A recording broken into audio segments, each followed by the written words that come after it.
Nepali radio नेटवर्कको राति 8 बजेको नेपाली खबरमा खबर सहयात्री डाकमान राईको नमस्कार।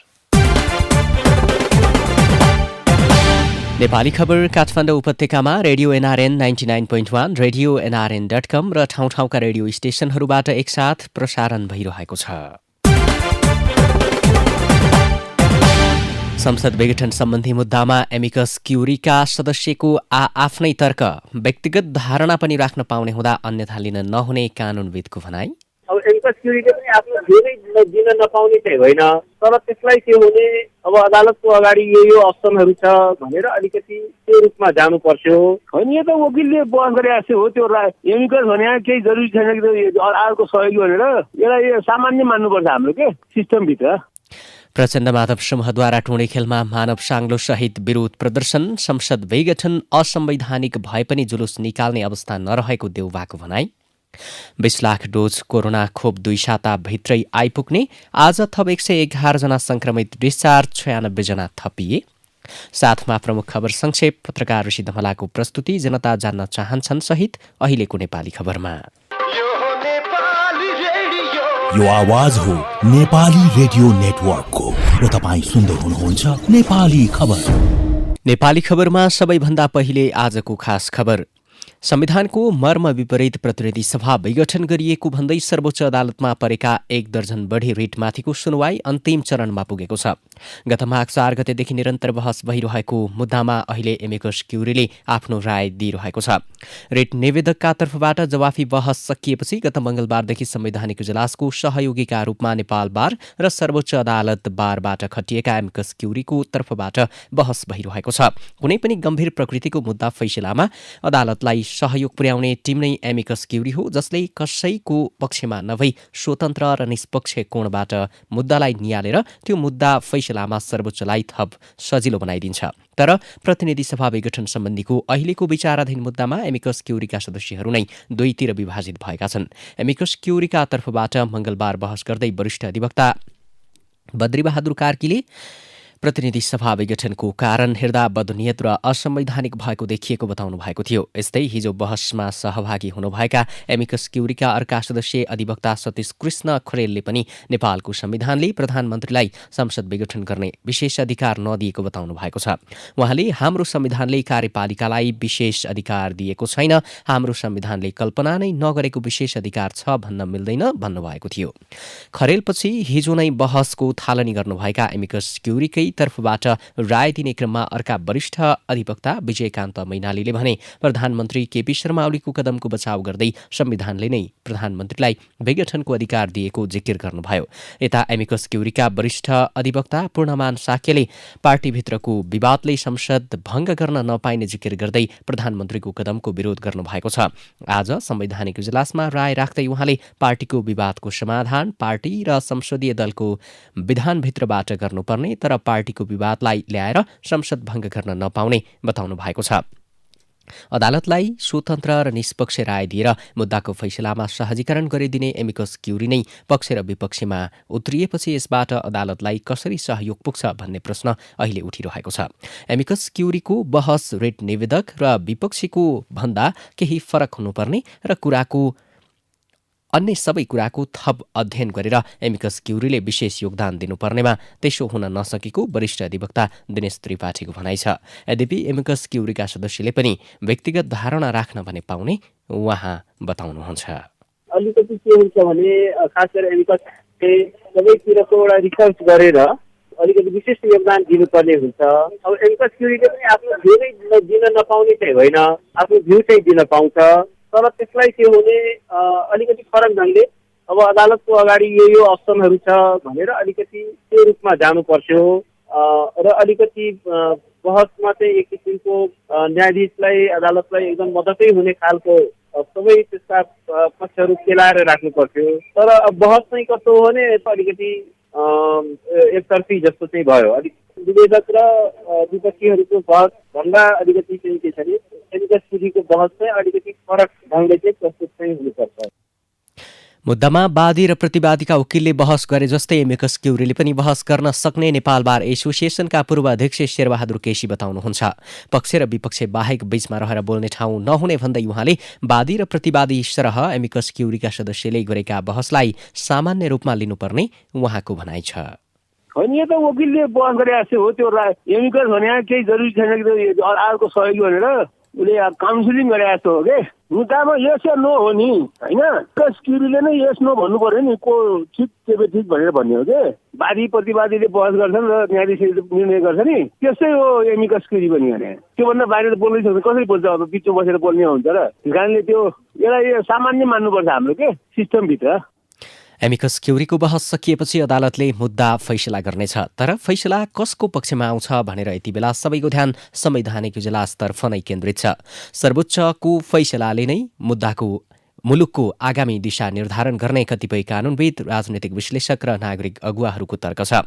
यता संसद विघटनलाई गैर संवैधानिक, अलोकतान्त्रिक र मुलुकलाई नै अँध्यारोतर्फ धकेल्ने कदम भन्दै 5 पुसदेखि निरन्तर आन्दोलनमा रहेको पुष्पकमल दाहाल प्रचण्ड र माधव नेपाल नेतृत्वको नेकपाले संसद विघटन सदर भए मुलुक द्वन्द्वतर्फ धकेलिने बताउँदै आएको छ।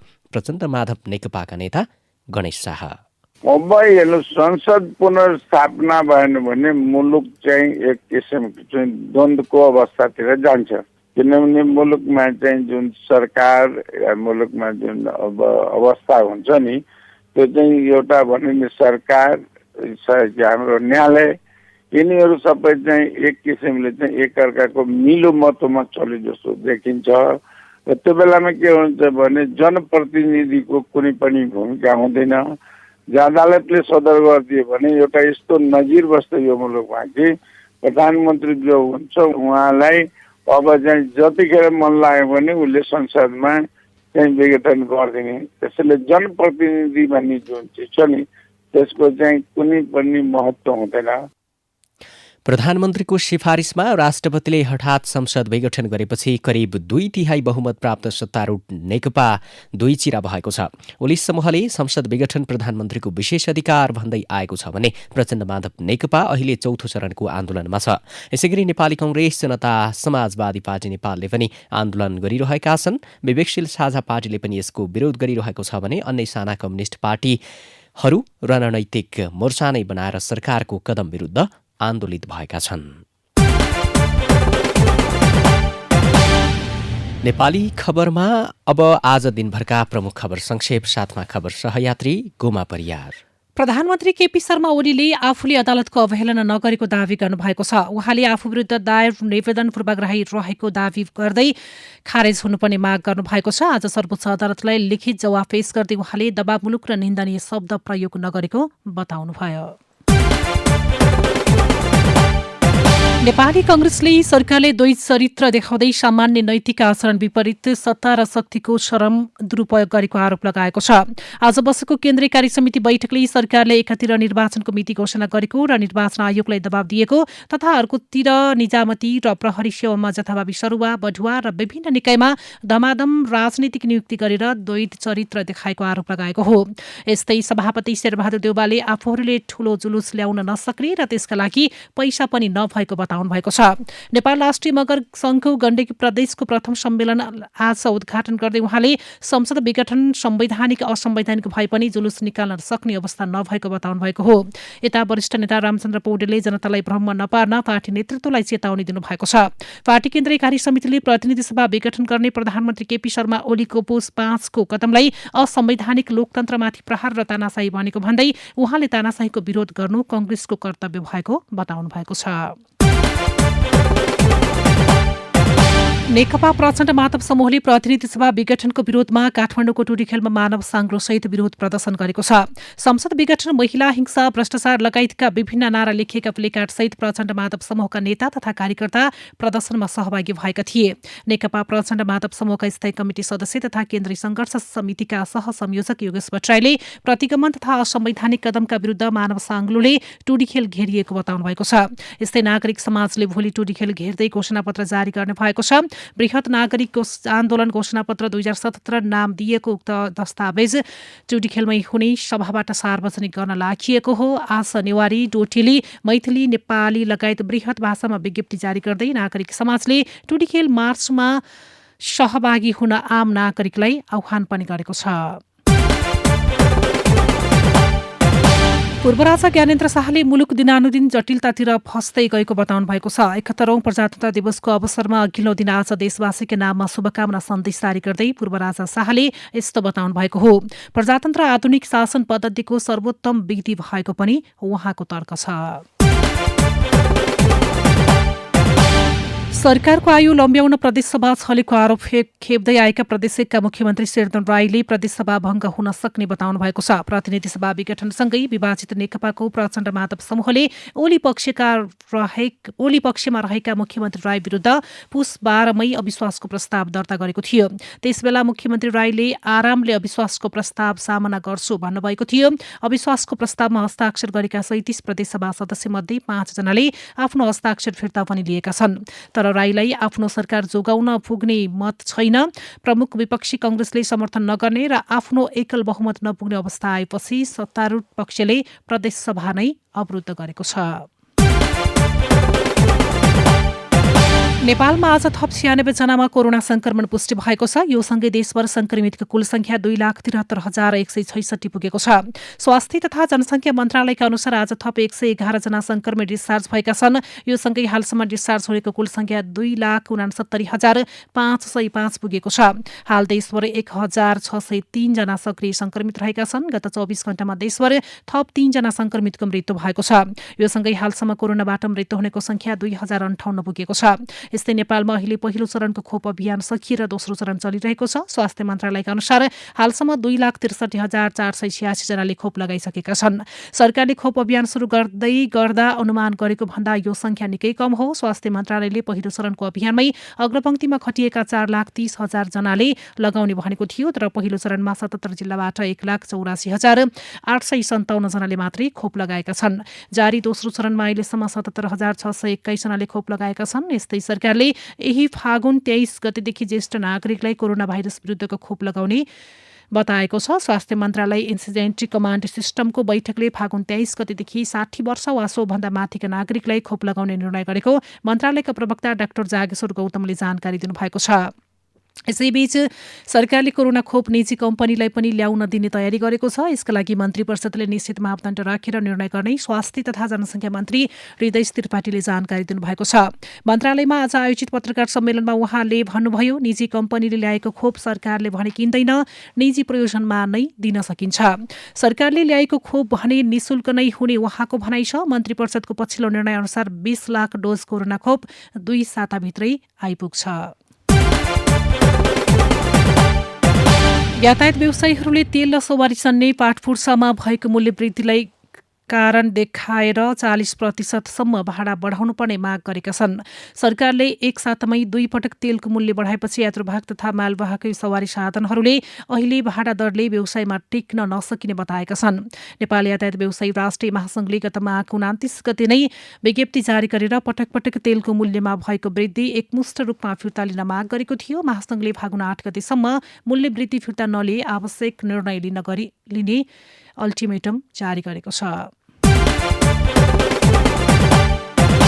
कृषि तथा पशुपक्षी विकास मन्त्री पद्मा कुमारी अर्यालले यसबाट किसानले समयमा नै मल पाउने दावी गर्नुभएको छ। मल ल्याउन सक्ने वा नसक्ने कुरा मन्त्रीको सफलता वा असफलतासँग जोड्ने गरिएको भन्दै उहाँले यसबाट किसानले समयमै मल पाउने बताउनु भएको हो। आज भरतपुर विमानस्थलमा पत्रकारहरूसँग कुराकानी गर्दै उहाँले मल अलिकति स्टक पनि रहेको दावी गर्नुभएको छ। नेपाल विद्युत प्राधिकरणले आगामी 2078 को असारपछि मात्रै डेडिकेटेड र ट्रक लाइन बिजुलीको बक्यौता महसुल पट उठाउने निर्णय गरेको छ। प्राधिकरण सञ्चालक समितिको बैठकले बक्यौता महसुल तिर्न बाँकी रहेकाहरूसँग असारसम्म प्रतिबद्धता मात्रै माग गर्ने निर्णय गरेको छ। असारभित्र महसुल तिर्ने गरी प्रतिबद्धता नजनाउने ग्राहकको आगामी 2078 को श्रावणबाट लाइन काट्न सुरु गरिने प्राधिकरणका कार्यकारी निर्देशक हितेन्द्र देव साक्यले बताउनु भएको छ। राजनीतिक भागभण्डाका आधारमा कर्णाली प्रदेश लोक सेवा आयोग गठन गरिएको छ। कर्णाली प्रदेश सरकारले मुख्यमन्त्री महेन्द्र बहादुर शाही, सभामुख राजबहादुर शाही र नेपाली कांग्रेस संसदीय दलका नेता जीवन बहादुर शाहीले भागभण्डाका आधारमा लोक सेवा आयोग गठन गरेका हुन्। 3 सदस्यीय लोक सेवा आयोगमा मुख्यमन्त्री शाहीले अध्यक्षमा रामप्रसाद उपाध्यायलाई, सदस्यमा सभामुख राजबहादुर शाहीले, भक्तबहादुर खड्का र नेपाली कांग्रेस संसदीय दलका नेता जीवन बहादुर शाहीले आफ्नै श्रीमती बसन्त सिंह शाहीलाई नियुक्त गरेका हुन्। भारतीय प्रधानमन्त्री नरेन्द्र मोदीले दक्षिण एसियाली सहयोग संगठन सार्कका 8 सदस्यीय मुलुक र इन्डियन ओसन मुलुकका डाक्टर, नर्स र स्वास्थ्य कर्मीहरूका लागि विशेष भिसा योजनाको प्रस्ताव गरेका छन्। सार्क लगायत भारतका 10वटा छिमेकी मुलुकबीच कोभिड-19 व्यवस्थापन अनुभव, राम्रा अभ्यास र आगामी बाटो शीर्षकमा आयोजित भर्चुअल कार्यक्रमलाई सम्बोधन गर्दै मोदीले यस्तो प्रस्ताव गरेका हुन्। राष्ट्रिय महिला लीग फुटबल अन्तर्गत आफ्नो अन्तिम खेलमा वालिङ नगरपालिकाले सहजित निकालेको छ। इन्फा कम्प्लेक्स 7 बाटोमा आज भएको खेलमा वालिङले चन्द्रपुर नगरपालिकालाई 3-0ले हराएको हो। जितसँगै वालिङ लीगको तेस्रो स्थानमा उक्लिएको छ। वालिङले 12औं खेलमा 17 अङ्क जोडेको छ। चन्द्रपुर 9 अङ्क जोडेर छैटौं स्थानमा रहेको छ। लीगको उपाधि भने एफएफले जितिसकेको छ। र विश्व फुटबलको सर्वोच्च निकाय फिफाको वरियतामा नेपाल यथावत रहेको छ। फिफाले आज सार्वजनिक गरेको नयाँ वरियतामा नेपाल 171औं स्थानमा यथावत रहेको छ।